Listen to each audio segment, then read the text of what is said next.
ரத்தத்துக்குள்ளே குழந்தைய ஒப்பு கொடுக்குறேன். உங்களுடைய பாதுகாப்புக்குள்ளே எங்கே போனாலும் நீங்கள் குழந்தைய பாதுகாத்து கொள்ளணும்னு நீங்கள் ஒப்பு கொடுக்கணும். அதே சமயத்தில் குழந்தை உங்கள் கண்காணிப்பில் இருக்கணும். யாரையும் நம்பக்கூடாது. உங்கள் சொந்த பக்கத்து வீடு ரொம்ப பழகிட்டாங்க, நம்பாதங்க. குழந்தைய உங்கள் கண் பார்வையில் தான் வச்சுருக்கணும். பெற்றோர் தான் பொறுப்பு. எப்பவும் உங்கள் கண் பார்வையில் எங்கள் பிள்ளை இருக்கணும், தயவு செய்து கவனிங்க. அப்படின்ற நேரத்துக்குள்ளே பொல்லாதவர்கள் சுற்றி திரிகிறாங்க.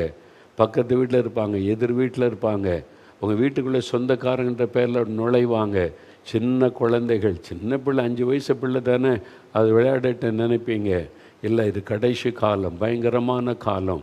அதனால தான் பெற்றோர் ரொம்ப விழிப்பாக இருந்து 1 வயசு குழந்தையாக இருந்தாலும், கை குழந்தையாக இருந்தாலும், அது எத்தனை வயசு குழந்தையாக இருந்தாலும், ஆண் குழந்தையாக இருந்தாலும், பெண் குழந்தையாக இருந்தாலும் கவனமாக உங்கள் பார்வையில் வைக்கணும்.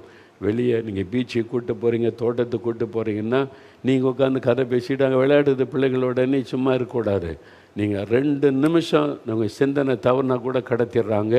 அது மாதிரி குழந்தைகளை கடத்துகிற கும்பல் எங்கும் சுற்றி திரிகிறாங்க, கிராமம் வரைக்கும் இருக்கிறாங்க. பிள்ளைகளை கடத்தினா சில மணி நேரத்தில் தமிழ்நாட்டை தாண்டிடுவாங்க. அது எதாவது உண்மை. தமிழ்நாடு பல மாநிலங்களை தாண்டி சில ஒரு நாள் ஆச்சுனால தேசத்தை தாண்டி கொண்டு போயிடுறாங்க.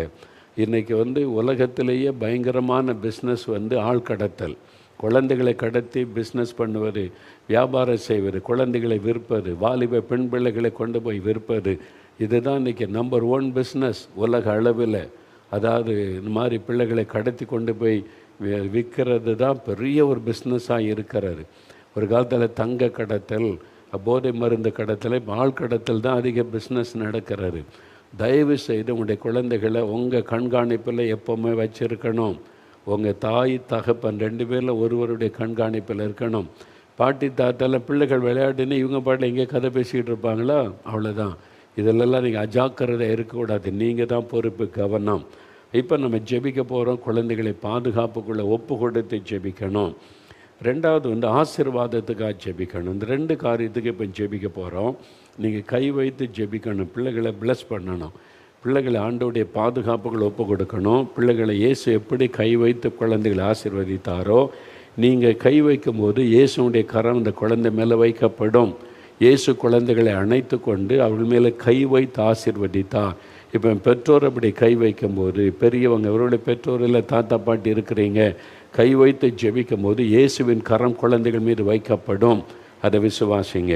பிள்ளைகளுடைய பாதுகாப்பு, பிள்ளைகளுடைய ஆசீர்வாதம், பிள்ளைகளுக்கு நல்ல சுகபலன், எப்பவும் ஆரோக்கியமாக இருக்கணும். எந்த நோய் நொடிகள் தொடக்கூடாது. அதுக்கு